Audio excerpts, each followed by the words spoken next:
দিতে গেছিলাম। তো আশা করি তোমরা কিছুটা ক্লিপ দেখেওছো তার। তো সেখানে যাওয়ার সময় আর নর্মালি ডেজগুলোর তুলনায় আমাদের এখন গোবরডাঙ্গা লাইন মানে বনগা লাইনের দিকে ট্রেনগুলো প্রচণ্ডই ভিড়। সেটা আমি ওদিকে যাই বা এদিকে আসি, কারণ মথুয়া মেলা যেটা ঠাকুরনগরে খুবই বিখ্যাত, তোমরা আশা করি সবাই জানবে। তো সেই কারণে ট্রেনে প্রচণ্ডই ভিড়। তো যাই হোক, আজকে ট্রেনে উঠি আমি। ট্রেনে ওঠার পরে আমার পেছনে একটা ছেলে দাঁড়ায়, আর সামনে একজন কাকু দাঁড়িয়েছিল, আর তার সামনে আমার ঠাম্মা গেটের সামনে ছিল। তো পেছনে আমার যে ছেলেটা দাঁড়ায়, তো আমি কন্টিনিউ নোটিস করছি, আমি সামনে দাঁড়িয়ে রয়েছি, বাট আমরা না বুঝতে পারি, আশা করি যে তোমার দিকে যদি কেউ এরকমভাবে এসে মানে মুখ ঘুরিয়ে তাকায় বা কন্টিনিউ তোমার দিকে ফলো রাখে, তুমি কিন্তু সেটা বুঝতে পারবে আপনি। তো কী হয়, ছেলেটা পাবলিক প্লেস, একটা লোকাল ট্রেনে কি হয়, কতটা ভিড় থাকে তোমরা তো বুঝতে পারছো, আর যেখানে মেলা সেখানে ভিড় আরও তুলনামূলক অনেকটাই বেশি। তো ফট করে যখন ট্রেনটা মসলন্দপুরে দাঁড়ায়, ছেলেটা আমার সামনে এসে ফট করে আমাকে বলে, অতগুলো লোকের মাঝখানেই বলে যে তোমার ফোন নাম্বারটা দেবে।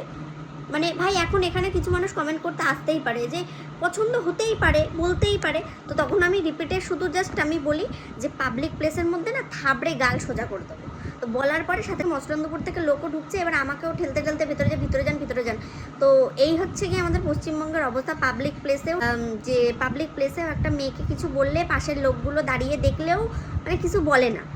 মানে কি বলবো, এইবার তোমাদের একটা ভিডিও ক্লিপ দিই, এই যে তোমরা আগে ভিডিওটাকে পুরোটা দেখো।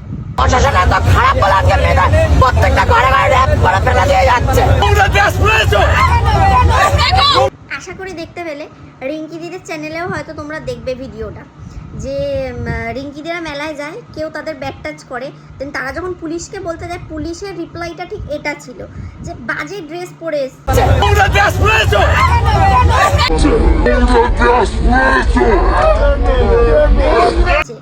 মানে সত্যি ভাই, আমরা পশ্চিমবঙ্গে থাকি, এখানে আবার কিছু মানে কি বলবো, আর বেশি বলতেও ভয় লাগে আমাদের পশ্চিমবঙ্গের যা অবস্থা।